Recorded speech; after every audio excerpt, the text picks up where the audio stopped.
The corpse of Anna Fritz एक Spanish horror thriller film है जो एक मरे हुए शरीर के इर्द गिर्द घूमती है, लेकिन इसकी कहानी और घटनाएं इसे एक डरावनी और मनोवैज्ञानिक रूप से झकझोर देने वाली फिल्म बना देती हैं। फिल्म की शुरुआत होती है एक मशहूर अभिनेत्री अन्ना फ्रिट्ज की अचानक मौत से।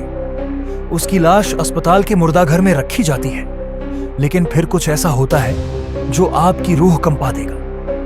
फिल्म की शुरुआत में हमें दिखाया जाता है कि दुनिया भर की मीडिया में अन्ना फ्रिट्ज की मौत की खबर फैल चुकी है। वह हॉलीवुड की एक प्रसिद्ध अभिनेत्री थी, लेकिन अब उसकी ठंडी, मृत और निस्सहाय लाश अस्पताल के मुर्दाघर में रखी हुई है। मुर्दाघर का माहौल बेहद डरावना है। चारों ओर अंधेरा, सन्नाटा और स्टील की ठंडी अलमारियां जिनमें शव रखे जाते हैं। यहां का अकेला कर्मचारी पऊ अन्ना की लाश को देखता है और एक झुरझुरी भरी सिहरन उसके शरीर में दौड़ जाती है। उसके दोस्त इवान और जोरी इस लाश को देखने के लिए उत्सुक हैं। तीनों लड़के नशे में हैं और धीरे धीरे उनकी नीयत बिगड़ने लगती है। लाश के पास खड़े होकर ये तीनों दोस्त चर्चा करने लगते हैं। ये दुनिया की सबसे खूबसूरत लड़की थी और अब कोई इसे देख भी नहीं सकता। क्यों ना हम इसे छुएं? पीयू और इवान की नीयत बेहद डरावनी हो जाती है।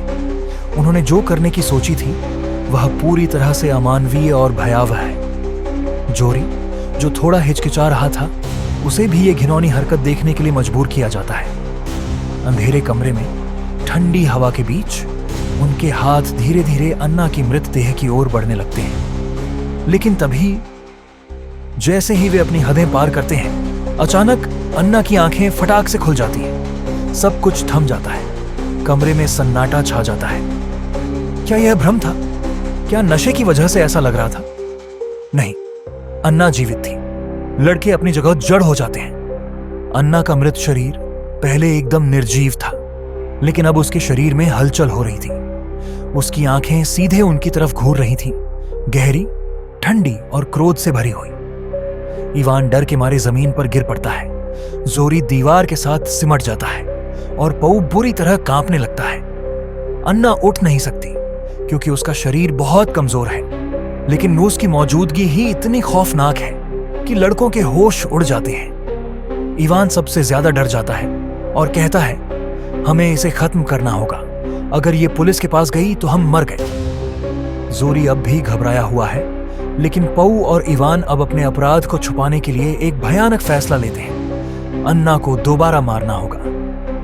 इवान अपने हाथ में एक तकिया उठाता है और अन्ना के चेहरे की ओर बढ़ता है, लेकिन अचानक अन्ना का हाथ बिजली की तेजी से उठता है और वह पऊ के गले को जकड़ लेती है। उसकी पकड़ इतनी मजबूत है कि पऊ की आंखें बाहर निकलने लगती हैं। इवान और जोरी चीखने लगते हैं, लेकिन अन्ना अब पूरी तरह से जाग चुकी है। वह किसी दानव की तरह दिख रही है, बदला लेने के लिए तैयार। कमरे की लाइटें झपकने लगती हैं। बाहर तूफान सा माहौल बन जाता है। अन्ना धीरे धीरे अपने पैरों पर खड़ी होने लगती है। अब उसकी आंखों में मौत की परछाई थी। इवान और जोरी जल्दी से बाहर भागने की कोशिश करते हैं, लेकिन दरवाजा अंदर से बंद हो चुका है। अन्ना उनकी ओर देखती है और फिर वह धीरे धीरे आगे बढ़ती है। इवान एक ट्रे उठाकर उसकी तरफ फेंकता है, लेकिन अन्ना बिना झपकाए आगे बढ़ती जाती है। अचानक वह इवान पर झपटती है और उसकी गर्दन अपनी दोनों ठंडी बेजान उंगलियों से दबोच लेती है। इवान तड़पने लगता है। उसकी आंखें लाल हो जाती हैं और कुछ ही सेकंड में उसकी मौत हो जाती है। जोरी यह सब देख रहा होता है। डर, खौफ और मौत उसके चेहरे पर साफ नजर आ रही थी। अन्ना अब पऊ की तरफ मुड़ती है, जो जमीन पर पड़ा कांप रहा है। अन्ना धीरे से कहती है, अब तुम्हारी बारी है। कमरे की लाइट अचानक बंद हो जाती है। एक खौफनाक चीख गूंजती है। The corpse of Anna Fritz एक बेहद डरावनी और परेशान कर देने वाली फिल्म है, जो दिखाती है कि कभी कभी इंसानों के घिनौने अपराध उनके अपने ही खौफनाक अंत का कारण बनते हैं। इस फिल्म का क्लाइमैक्स आपको लंबे समय तक झकझोर कर रख देगा, क्योंकि अन्ना ने मौत को हराकर अपना बदला लिया।